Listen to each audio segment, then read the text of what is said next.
Hi hello welcome to my channel. ಯಾರೆಲ್ಲ ಭಾಗ 1ರಿಂದ ಭಾಗ 3ರ ತನಕ ನೋಡಿಲ್ಲ, ಈ ಕೂಡಲೇ ನೋಡಿ, ತುಂಬ ಇಂಟ್ರೆಸ್ಟಿಂಗ್ ಆಗಿದೆ. ಸ್ಫೂರ್ತಿ ಭಾಗ 4. ಲೇ ಚಿನ್ನು, ನಿನ್ನ ಪ್ರೀತಿಸಿ ಬೇರೆಯವರಿಗೆ ಮದುವೆ ಆಗುವ ಮನುಷ್ಯ ನಾನಲ್ಲ ಎಂದು ಹೇಳುತ್ತಾ ಬಿಗಿದಪ್ಪಿದ. ಸರ್, ಇದರ ಬಗ್ಗೆ ಇನ್ನೊಂದು ದಿನ ಮಾತನಾಡಿದರೆ ಆಯಿತು, ಬನ್ನಿ ಹೋಗೋಣವೆಂದು ಅಲ್ಲಿಂದ ಹೊರಟರ. ಅಲ್ಲೇ ಸಂಜೆ ಆಗಿ ಹೋಗಿತ್ತು. ನನ್ನಲ್ಲಿ ಮತ್ತೆ ಏನಾದರೂ ಕೇಳಿದರೆ ಏನು ಉತ್ತರಿಸಲಿ ಎಂದು ತಿಳಿಯದೆ ಮಲಗಿದವಳಂತೆ ನಾಟಕ ಮಾಡುತ್ತಾ ನಿಜವಾಗಿಯೂ ನಿದ್ದೆಗೆ ಜಾರಿದಳು ಸ್ಫೂರ್ತಿ. ಆದಿ ಈ ವಿಷಯವನ್ನು ಇಲ್ಲಿಗೆ ಬಿಡದೆ ನೇರವಾಗಿ ಸ್ಫೂರ್ತಿ ಅಪ್ಪ ಅಮ್ಮನ ಬಳಿಗೆ ಬಂದು ಅವರ ಮನವೊಲಿಸಲು ಪ್ರಯತ್ನಿಸಿದ. ಸ್ಫೂರ್ತಿ ವಿಷಯದಲ್ಲಿ ಇದನ್ನು ಒಪ್ಪಿಕೊಳ್ಳುವುದು ಬಿಟ್ಟರೆ ಬೇರೆ ದಾರಿ ಇರಲಿಲ್ಲ. ಮತ್ತೆ ಸ್ಫೂರ್ತಿ ಬ್ರದರ್ ಆದಿನಿಗೆ ಸಹಕರಿಸಿದ. ಸ್ಫೂರ್ತಿ ಮಗನಿಗೆ ಆದಿತ್ಯ ಎಂದರೆ ಅಚ್ಚುಮೆಚ್ಚು ಆಗಿಬಿಟ್ಟ. ಇಷ್ಟೆಲ್ಲ ಕೆಲಸವು ಕೇವಲ 15 ದಿನದಲ್ಲಿ ಮುಗಿದು ಹೋಯಿತು. ಇನ್ನು ಉಳಿದದ್ದು ಸ್ಫೂರ್ತಿ ಮಾತ್ರ. ಸ್ಫೂರ್ತಿ ತನ್ನ ಗಂಡ ಬದಲಾಗುತ್ತಾನೆ, ನನ್ನ ಮಗನನ್ನು ಕರೆದುಕೊಂಡು ಹೋಗುತ್ತಾನೆ, ನನ್ನನ್ನು ನನ್ನ ಮಗನನ್ನು ಚೆನ್ನಾಗಿ ನೋಡಿಕೊಳ್ಳುತ್ತಾನೆ ಎಂಬ ಬಯಕೆಯಿಂದ ಯಾವಾಗಲೂ ಕಾಯುತ್ತಿದ್ದಳು. ಮತ್ತು ತನೀಶ್ ಜಾಗವನ್ನು ಯಾರಿಗೂ ಕೊಡಲು ಒಪ್ಪುತ್ತಿರಲಿಲ್ಲ. ಆದರೆ ಅಪ್ಪ ಅಮ್ಮನ ಸಂತೋಷ ಮತ್ತು ಮಗನ ಮುಂದಿನ ಭವಿಷ್ಯ ಮತ್ತು ತನಗಾಗಿ 7 ವರ್ಷದಿಂದ ಕಾಯುತ್ತಿರುವ ಆದಿ ಸರ್ ಎಲ್ಲವನ್ನೂ ಗಮನಿಸಿ ಇವರುಗಳ ಪ್ರೀತಿಯ ಮಧ್ಯೆ ನನ್ನ ಸ್ವಾರ್ಥ ಹೆಚ್ಚಾಗಬಾರದು ಎಂದು ನಿರ್ಧರಿಸಿ 5 ಜನರು ಖುಷಿಯಿಂದ ಇರಬಹುದು ಎಂದು ಮದುವೆಗೆ ಒಪ್ಪಿದಳು. ಹಿಂದೆ ಆಗಿರುವುದನ್ನು ಮರೆತು ನಿಧಾನವಾಗಿ ಆದಿತ್ಯನೊಂದಿಗೆ ಬದುಕು ಸಾಗಿಸಲು ಸ್ಫೂರ್ತಿ ಸಿದ್ಧಳಾಗಿ ನಿಂತಳು. ಅಕ್ಕನ ಮನಸ್ಸು ಬದಲಾಗುವುದರ ಒಳಗೆ ಆದಿತ್ಯನೊಂದಿಗೆ ಮದುವೆ ಮಾಡಿಸಬೇಕು ಎಂಬುವುದು ಸ್ಫೂರ್ತಿ ತಮ್ಮನ ಆಶಯವಾಗಿತ್ತು. ಆದ್ದರಿಂದಲೇ ಬಹುಬೇಗನೆ ಮದುವೆಯ ದಿನಾಂಕವನ್ನು ನಿಗದಿ ಮಾಡಿಕೊಂಡು ಇನ್ವಿಟೇಷನ್ ಕಾರ್ಡ್ ಮಾಡಿಸಿಕೊಂಡು ಮನೆಗೆ ಬಂದ. ಮನೆಯಲ್ಲಿ ಸ್ಫೂರ್ತಿ ಅಪ್ಪ ಅಮ್ಮನ ಖುಷಿಗೆ ಪಾರವೇ ಇರಲಿಲ್ಲ. ಮನೆಯಲ್ಲಿ ಮದುವೆಯ ಕಳೆಯು ಮನೆ ಮಾಡಿತ್ತು. ಸ್ಫೂರ್ತಿ ಕೆಲಸ ಬಿಟ್ಟು ತನ್ನ ಮಗ ಅಪ್ಪ ಅಮ್ಮನೊಂದಿಗೆ ಇದ್ದರೆ ಆದಿತ್ಯ ತನ್ನ ಬಿಡುವಿನ ಸಮಯವನ್ನು ಸ್ಫೂರ್ತಿಳ ಮಗನೊಂದಿಗೆ ಕಳೆಯುತ್ತಿದ್ದ. ಹೀಗೆ ದಿನಗಳು ಉರುಳಿದವು. ಮದುವೆಗೆ 7 ದಿನ ಮಾತ್ರ ಬಾಕಿ ಉಳಿದಿತ್ತು. ಸ್ಫೂರ್ತಿ ತಮ್ಮ ಮನೆ ದೇವರಿಗೆ ಪೂಜೆ ಮಾಡಿಸಿಕೊಂಡು ಬರೋಣವೆಂದು ಹೇಳಿದಾಗ ಮನೆಯವರೆಲ್ಲ ಸೇರಿ ತಮ್ಮ ಮನೆ ದೇವರ ಪೂಜೆಗೆಂದು ಮಾರಿಕಣಿವೆಯ ದೇವಾಲಯದತ್ತ ಖುಷಿಯಿಂದಲೇ ಹೊರಟಿದ್ದರು. ಎಲ್ಲರಿಗೂ ಹೋಗುವ ದಾರಿಯಲ್ಲಿ ಅಪಶಕುನಗಳ ಮೇಲೆ ಅಪಶಕುನಗಳು ನಡೆದವು. ಆದಿತ್ಯ ಸ್ಫೂರ್ತಿಗೆ ಧೈರ್ಯ ತುಂಬುತ್ತಾ ದಾರಿ ಮುಂದೆ ಸಾಗಿದ. ಕಣಿವೆಯ ಒಳಗೆ ಇರುವ ದೇವಾಲಯದಲ್ಲಿ ಪೂಜೆಯು ಸುಸೂತ್ರವಾಗಿ ನಡೆಯಿತು. ಪೂಜೆ ಮುಗಿಸಿ ಬರುತ್ತಿರುವ ದಾರಿಯಲ್ಲಿ ಒಂದು ಅಪಘಾತ ನಡೆದಿರುವುದು ಆದಿತ್ಯ ಮತ್ತು ಸ್ಫೂರ್ತಿ ತಮ್ಮರ ಕಣ್ಣಿಗೆ ಬೀಳುತ್ತದೆ. ಮಲಗಿರುವ ಸ್ಫೂರ್ತಿಳನ್ನು ಎಬ್ಬಿಸುವುದು ಬೇಡವೆಂದು ತಿಳಿದು ಸ್ಫೂರ್ತಿ ತಮ್ಮ ಮತ್ತು ಆದಿತ್ಯ ಇಬ್ಬರೇ ಅಪಘಾತ ನಡೆದ ಸ್ಥಳಕ್ಕೆ ಅಪಘಾತವನ್ನು ನೋಡಲು ಹೋದರು. ಒಂದು ದೊಡ್ಡ ಲಾರಿಯೊಂದು ಕಾರಿಗೆ ಡಿಕ್ಕಿ ಹೊಡೆದು 2 ಹೆಂಗಸರು 2 ಮಕ್ಕಳು ಸ್ಥಳದಲ್ಲೇ ಮೃತಪಟ್ಟಿದ್ದರು. ಡ್ರೈವರ್ನ ಪರಿಸ್ಥಿತಿ ಅಲ್ಲೋಲ ಕಲ್ಲೋಲವಾಗಿತ್ತು.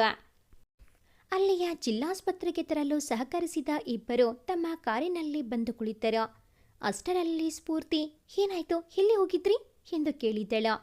ನಡೆದ ವಿಷಯವನ್ನು ಆದಿತ್ಯ ವಿವರಿಸಿದ. ಆದರೆ ಸ್ಫೂರ್ತಿ ತಮ್ಮ ಯಾವುದೋ ಗಾಬರಿಯಲ್ಲಿ ಸುಮ್ಮನೆ ಕುಳಿತು ಬಿಟ್ಟಿದ್ದ. ಅಪಘಾತದ ಬಗ್ಗೆ ಚರ್ಚಿಸುತ್ತಾ ಮಾತನಾಡುತ್ತಾ ಮನೆಯ ಕಡೆ ದಾರಿ ಹಿಡಿದರು.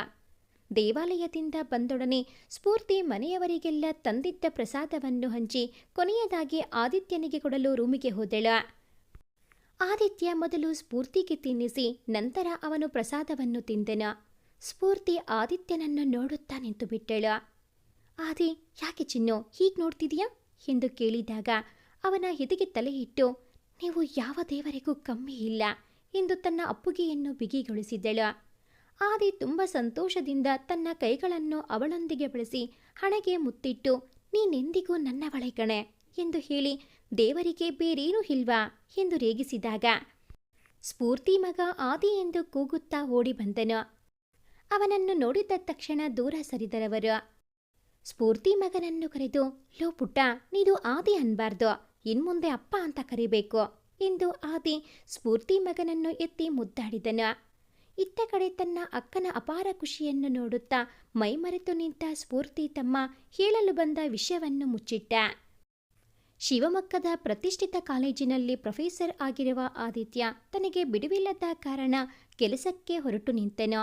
ಮತ್ತು ಮದುವೆಗೆ ಬಂದು ನಿನ್ನನ್ನು ಕರೆದುಕೊಂಡು ಹೋಗುತ್ತೇನೆ ಎಂದು ಹೇಳಿ ರಾತ್ರಿಯ ಊಟ ಮುಗಿಸಿ ಶಿವಮೊಗ್ಗಕ್ಕೆ ಹೊರಡುತ್ತಾನೆ.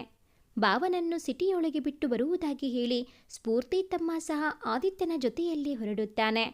ಇಬ್ಬರು ಹೊರಹೋದ 1 ಗಂಟೆಯ ನಂತರ ಮನೆಯ ಫೋನಿಗೆ ಒಂದು ಫೋನ್ ಕಾಲ್ ಬರುತ್ತದೆ. ಅಪ್ಪ ಅಮ್ಮ ಮಲಗಿದ್ದ ಕಾರಣ ಆ ಫೋನ್ ಕಾಲನ್ನು ತೆಗೆದಿದ್ದ ಸ್ಫೂರ್ತಿಗೆ ಎಲ್ಲಿಲ್ಲದ ಭಯ, ದುಃಖ, ಅಪಘಾತ ಕಾಡಿರುತ್ತದೆ. ಫೋನ್ ಕೆಳಗಿಟ್ಟ ಸ್ಫೂರ್ತಿ ಭಯದಿಂದ ಕಂಗಾಲಾಗಿದ್ದು ತನ್ನ ಅಪ್ಪನೊಂದಿಗೆ ಸಿಟಿ ಹಾಸ್ಪಿಟಲ್ ಕಡೆ ಹೊರಡುತ್ತಾಳೆ. ಸುಮಾರು 11ರ ಸಮಯ ಸಿಟಿ ಹಾಸ್ಪಿಟಲ್ ತಲುಪಿದರೂ ಸ್ಫೂರ್ತಿ ಮತ್ತು ಅವರ ಅಪ್ಪ ಆದಿತ್ಯ ಮತ್ತು ಸ್ಫೂರ್ತಿ ತಮ್ಮ ಅಲ್ಲೇ ಇರುತ್ತಾರೆ. ಅವರಿಬ್ಬರನ್ನು ನೋಡಿ ಸ್ವಲ್ಪ ನಿಟ್ಟುಸಿರು ಬಿಟ್ಟು ನಿಧಾನವಾಗಿ ಅವರ ಬಳಿ ಹೋಗುತ್ತಾಳೆ ಸ್ಫೂರ್ತಿ.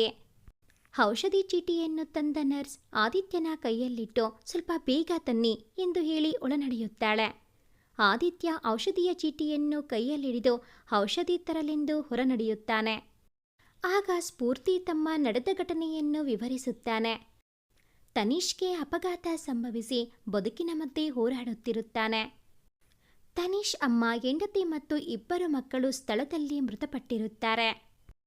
ಅವರ ಸಂಬಂಧಿಕರು ಬಂದು ಮೃತದೇಹಗಳನ್ನು ತೆಗೆದುಕೊಂಡು ಹೋದರು ಎಂದು ಹೇಳುತ್ತಾನೆ.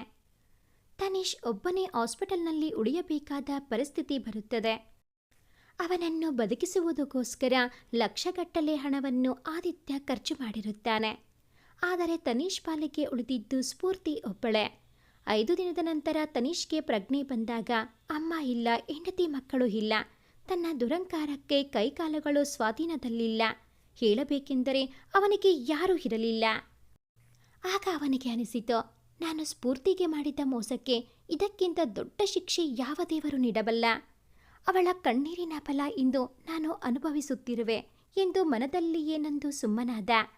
ಇತ್ತ ಕಡೆ ಸ್ಫೂರ್ತಿ ಮತ್ತು ಆದಿತ್ಯನ ಮದುವೆಗೆ ಕೇವಲ 1 ದಿನ ಮಾತ್ರ ಬಾಕಿ ಉಳಿದಿದೆ.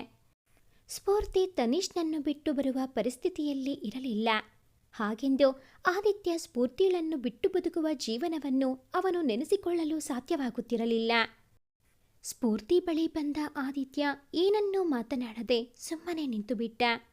ಸ್ಫೂರ್ತಿ ಮೌನ ಮುರಿದು, ಸರ್, ಈ ಪರಿಸ್ಥಿತಿಯಲ್ಲಿ ತನಿಷ್ ರವರಿಗೆ ನನ್ನ ಅವಶ್ಯಕತೆ ಇದೆ ಸರ್. ಈ ಪರಿಸ್ಥಿತಿಯಲ್ಲಿ ಇವರನ್ನು ಬಿಟ್ಟು ನಾನು ಒಬ್ಬಳೇ ಸುಖವಾಗಿದ್ದರೆ ನನ್ನ ಮನಸ್ಸಾಕ್ಷಿಗೆ ನಾನೇ ಮಾಡಿಕೊಳ್ಳುವ ಬಹುದೊಡ್ಡ ಅಪರಾಧವಾಗಿ ಬಿಡುತ್ತದೆ ಎಂದು ಹೇಳಿದಳು. ಮತ್ತೆ ಏನೂ ಮಾತನಾಡದೆ ಕಣ್ಣಿನಲ್ಲಿ ನೀರು ತುಂಬಿಕೊಂಡು ಹಾಸ್ಪಿಟಲ್ನಿಂದ ಹೊರನಡೆದ. ಆ ಸಮಯದಲ್ಲಿ ಸಾಯುವ ನಿರ್ಧಾರ ಮಾಡಿದ್ದ ಆದಿತ್ಯ ತನ್ನ ಅಮ್ಮನ ಸಮಾಧಿಯ ಮುಂದೆ ಕುಳಿತು ತನ್ನ ದುಃಖವನ್ನು ತೋಡಿಕೊಳ್ಳುತ್ತಾನೆ. ಇತ್ತ ಕಡೆ ತನಿಷ್ನನ್ನು ಡಿಸ್ಚಾರ್ಜ್ ಮಾಡಿಸಿಕೊಂಡು ತನ್ನ ಮನೆಗೆ ಕರೆತಂದ ಸ್ಫೂರ್ತಿ ಅವನನ್ನು ಹುಡುಕಿ ಬರುತ್ತಾಳೆ. ಆದಿ ಸರ್ ತನ್ನ ಅಮ್ಮನ ಸಮಾಧಿಯ ಮುಂದೆ ಕುಳಿತುಕೊಳ್ಳುವುದನ್ನು ಗಮನಿಸಿದ ಸ್ಫೂರ್ತಿ ಮಗ ಅಪ್ಪ ಎಂದು ಕೂಗುತ್ತಾ ಓಡಿ ಬಂದು ಆದಿತ್ಯನ ಹೆಗಲೇರುತ್ತಾನೆ. ಸ್ಫೂರ್ತಿ ಆದಿನ ಬಳಿ ಬಂದು, ಯಾಕೆ ಸರ್ ಅಳುತ್ತಾ ಒಬ್ಬರೇ ಕುಳಿತು ಬಿಟ್ಟಿದ್ದೀರಾ? ನಿಮ್ಮ ಮಗನನ್ನು ಒಂಟಿಯಾಗಿ ಬಿಟ್ಟು ಬಂದಿದ್ದೀರಲ್ಲ ಎಂದು ಆದಿತ್ಯನ ಭುಜದ ಮೇಲೆ ಕೈ ಇಟ್ಟಳ.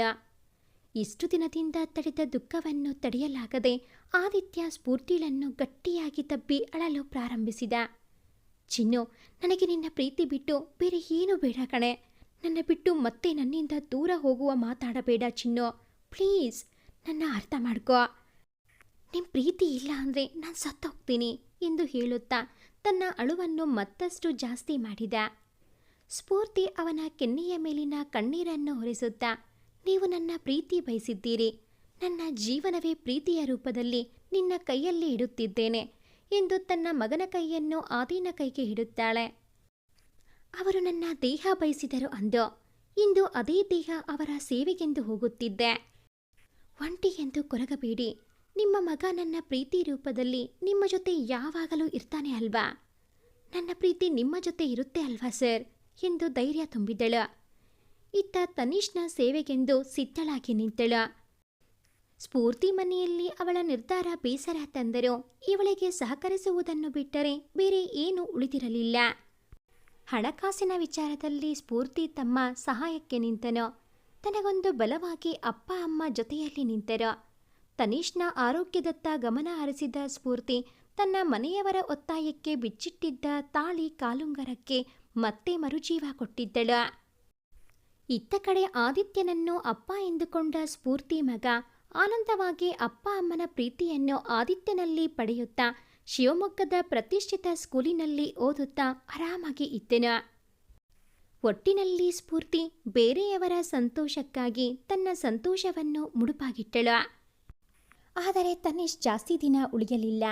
ತಾನು ಸಾಯುವ ಕೊನೆ ದಿನಗಳಲ್ಲಿ ಸ್ಫೂರ್ತಿಳಲ್ಲಿ ಕ್ಷಮೆ ಕೇಳಿ, ನೀನು ದಯವಿಟ್ಟು ಆದಿತ್ಯನನ್ನು ಮದುವೆಯಾಗೋ, ಅವನೊಂದಿಗೆ ನೀನು ಖುಷಿಯಾಗಿರೋ, ಇದೇ ನನ್ನ ಕೊನೆಯ ಆಸೆ ಎಂದು ಪ್ರಾಣ ಬಿಟ್ಟನು.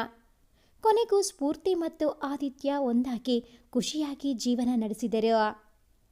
ಈ ಒಂದು ಕತೆ ನಿಮಗೆ ಇಷ್ಟ ಆಗಿದ್ದಲ್ಲಿ ಪ್ಲೀಸ್ ಲೈಕ್ ಮಾಡಿ, ಶೇರ್ ಮಾಡಿ, ಹಾಗೆಯೇ ಕಾಮೆಂಟ್ ಮಾಡೋದನ್ನು ಮರಿಬೇಡಿ. ಇನ್ನೂ ಯಾರೆಲ್ಲ ಈ ಚಾನಲ್ಗೆ ಸಬ್ಸ್ಕ್ರೈಬ್ ಆಗಿಲ್ಲ, ದಯವಿಟ್ಟು ಈ ಕೂಡಲೇ ಸಬ್ಸ್ಕ್ರೈಬ್ ಆಗಿ. Thanks for watching this video.